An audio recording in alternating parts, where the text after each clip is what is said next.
Ketika sektor real menghadapi permasalahan, pukulan pertamanya akan kemana? Ke sektor industri keuangan dan perbankan. Pemerintah sudah berusaha melakukan upaya relaksasi. Relaksasi ini kan dilakukan untuk mengatasi permasalahan orang seperti ojol, orang yang melakukan cicilan ultra mikro, dan kur sudah dilakukan upaya untuk mengatasi mereka. Listrik sudah dilakukan pembayaran oleh negara. Kalau saya mengusulkan begini, bagaimana negara itu melakukan bailout terhadap rakyat kecil ini, ultra mikro, kur dan sebagainya ini dibayari oleh negara sejak awal. Kalau dari sisi pandemi kita punya daerah merah, daerah hijau.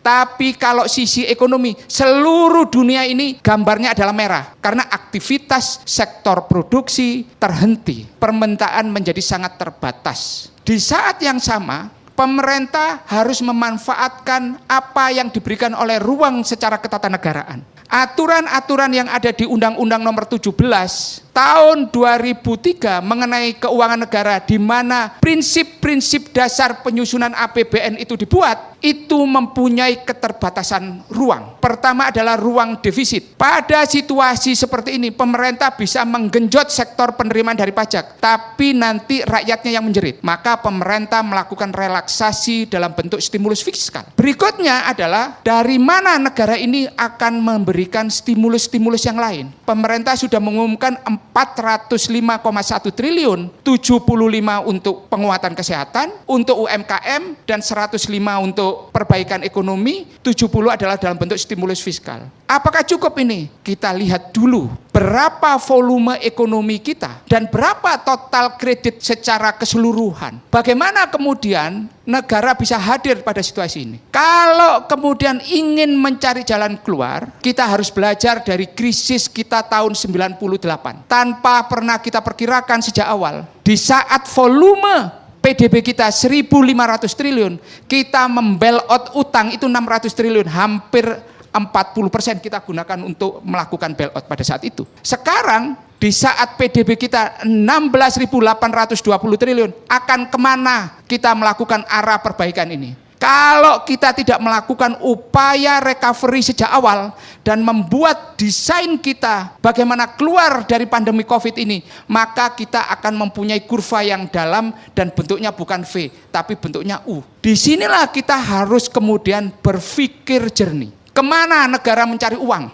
Satu-satunya adalah negara mencetak utang. Ingat, utang ini adalah bukan tujuan. Utang ini hanya sebagai cara, hanya sebagai alat kita keluar dari permasalahan bagaimana kita menyediakan uang untuk program pemerintah. Saya setuju sejak awal saya usulkan penggunaan SAL, penggunaan silpa, penghematan, kemudian endowment fund dan sebagainya. Tapi kalau kemudian apa yang sudah digunakan itu kurang dan tidak mencukupi, maka harus digunakan cara yang lain. Pergi ke IMF, Anda akan nomor berapa? Berapa uang yang disediakan IMF untuk Anda? Ketika 200 negara di dunia ini ngantri di IMF. Ingat, Malaysia PDB-nya sepertiga Indonesia, dia sudah mengumumkan 929 triliun untuk mengatasi. 18% digunakan untuk mengatasi pandemi. Dan itu pun Perdana Menteri Malaysia mengatakan masih kurang. Singapura 56 billion dollars untuk itu. Berapa Indonesia? Masih 405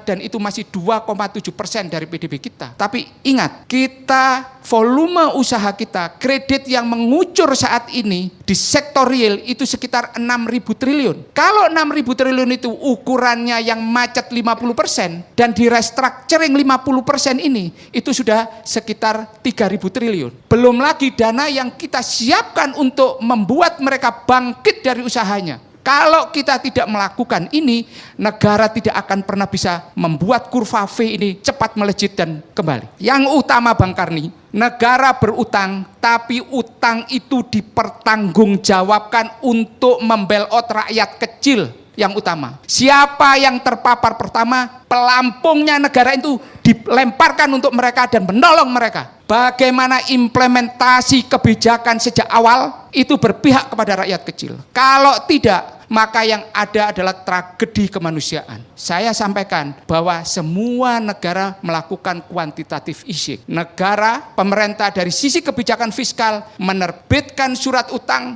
dibeli oleh Bank Indonesia kemudian mencetak uang untuk itu. Risikonya ada 3. Pertama, akan menjadi inflatoir. Inflasi akan terjadi. Kalau misalnya inflasi itu menjadi sekitar misalnya 15%. Lebih baik kita mampu membeli beras yang harganya 15% lebih mahal daripada kita mimpi punya beras karena kita tidak membuat kebijakan beras itu menjadi ada. Itu yang penting. Kemudian yang berikutnya adalah resiko capital flight. Capital flight jalurnya mana? Ada 3 yang paling utama. Perbankan, pasar uang dan produk derivatifnya, kemudian pasar modal. Yang keempat ini jarang dilakukan, yaitu penyelundupan. Tapi kita bisa dengan birokrasi, dengan sistem devisa bebas, kita regulasi mereka. Yang berikutnya adalah moral hazard. Moral hazard inilah yang harus kita kawal bersama-sama. Kalau saya mengatakan bahwa Perpu ini dipakai alat untuk melindungi diri dan imunitas. Tapi saya ingin selalu sampaikan, kenapa pasal imunitas di Perpu itu ada? Mereka ini orang yang mengambil keputusan penting, tidak ingin kemudian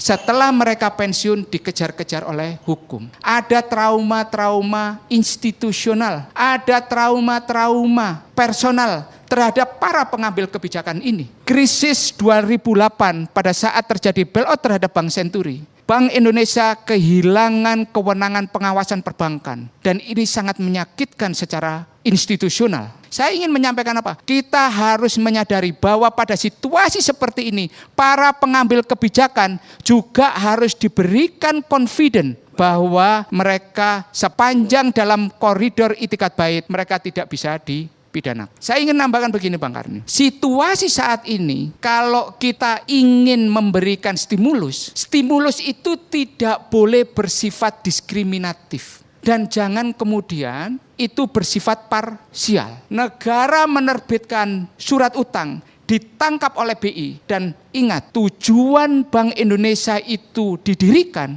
adalah bagian memperkuat negara Indonesia sebagai negara kesejahteraan. Kehadiran Bank Indonesia membantu pemerintah untuk mengatasi ini dengan melakukan operasi moneter yang memadai, membantu pemerintah ini, itu dirasakan oleh rakyat, maka tujuan itu akan tercapai. Terima kasih Bang Karni, mudah-mudahan ini bisa memberikan penjelasan yang memadai. Assalamualaikum warahmatullahi wabarakatuh. Waalaikumsalam.